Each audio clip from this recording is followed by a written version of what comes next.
Lovely jubbly, just tricked you there. God, look at the 7.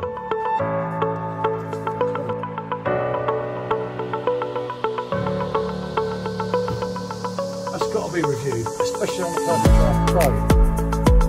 And it's quite a lot heavier. Especially on the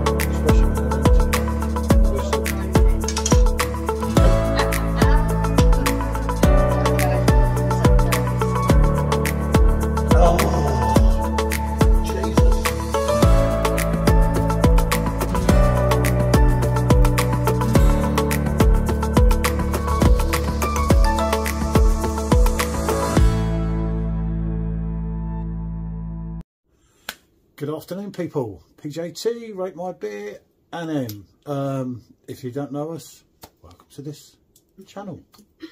Yes, a big welcome. And today we have something rather special with a cook. Yeah, right. Anyway, it's Doc's beer. It's a blonde beer. It's from the Haute brewery, if you call them. We picked this up on a very recent trip, actually a couple of days ago, in Lille, France, and it was I was fortunate enough in one of the bars we're in. I don't know if you saw the shot, but I was actually drinking this on draft, and Jesus, it was good. We had a real good time there because, again, I mean, I feel France on the craft beer scene gets totally left behind, and it does. I know I've got some cracking beers there. You know, I know where I'm prominently a Weizenbier fan, and I do go for a Weizenbier when I can get it over there. But when you can't, it moves me out the kind of comfort zone. If I keep going to Germany and Austria, I'm just going to drink the same old shit and do the same old things. I've done it, been there, got the T-shirt. So as we get into our twilight years, well, Michelle is, not me. No, we try and explore a bit more. Yes. Hence the little thing was just random. We literally booked up because there was a real good deal on the Eurostar. Hence why we come back so early. What I was explaining to everyone, it had to be them dates, didn't it? Mm. But yeah, the room would have only cost £50 for the next night, which would have made it more value. But the Eurostar wasn't the price it was the next day. It all kind of had to go in, which it did really well. And although we only had a blimey, I can't do it. I was going to say, can you knock that off? Although we only had a couple of days there, it was an absolute cracker. And the beer, again, not one dodgy beer. We went to Lyon, not one dodgy beer. Yeah. And like I say, if I'm honest, France is delivering.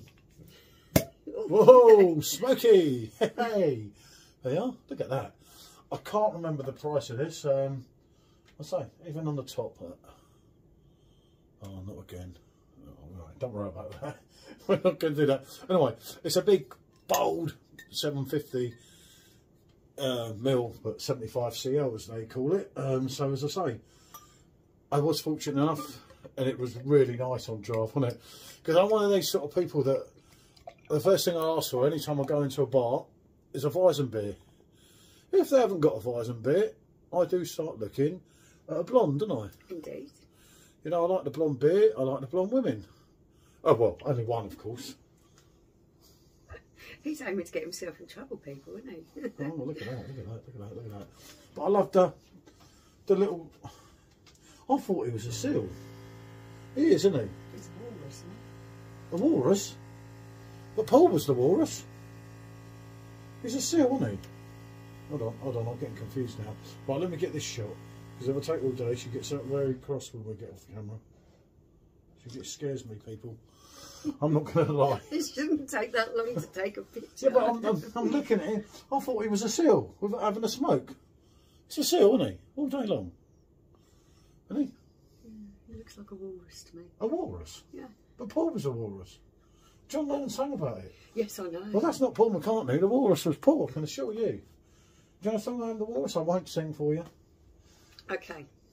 Anyway, back to the beer. Back to the beer. Oh, and when we walked into a bar, a particular bar before this bar, there's old Robbie singing Angels. You couldn't make it up. Check the YouTube short. Michelle was just going to have a dance and a jive. I said, just calm yourself down. So, go on then. Right. It's got excellent carbonation. The problem is, it's a Stella Chalice turned the other way round, as I'm sure most of you can see and know, which is probably the best beer glass in the bloody world. That's keeping those bubbles coming up through the middle of it really, really well. Which it is, but it was lively. It's a nice light amber colour. Really nice head retention on there as well. Yeah, and that's not the glass. The glass will do your unique glass. Obviously, does your bubbles. But as I say, I absolutely loved it. I think it was €5 for the pint on draft, and for France, that's pretty good going, wasn't it? Which was why that bar was busy. And that bar, actually, someone sent us to on Facebook, didn't they? Yes, they did indeed. What was it called? I can't remember the name of it because I'm an idiot. I know, and the picture's on that phone, not this phone. So I can't remember. The way out. We had to go La Chuppy, something like that. Something like that it was, yes. Oh, yes. Because it smells, you see, to me, right? Now, if I didn't know this came from France, straight away I'll say, you can tell it's a Belgian blonde because you can smell the Belgian malts and the Belgian yeast that are so famous all the way through. It does have that type exact of aroma Belgian smell. But I'm also picking up on a little bit of a fruitiness. Yeah, no, it's got a kind of aroma. a stone fruit. Just, I know what it tastes like, don't I? And if it's anything on a draft, this is a big scorer. Because, as I say, I picked this beer because, as I say, I'll go for blondes, like you see. You know, yeah. After Weizen beers, and I liked him. I thought he was a seal, and he was on the tap thing. Indeed. Go on, you have the first. And I was really fortunate enough to see this in the shop, and I said, "Oh, I want him," didn't I? What a wally, eh? You couldn't make it up, could you? He will often pick up a beer actually based on what the picture on the front of it is.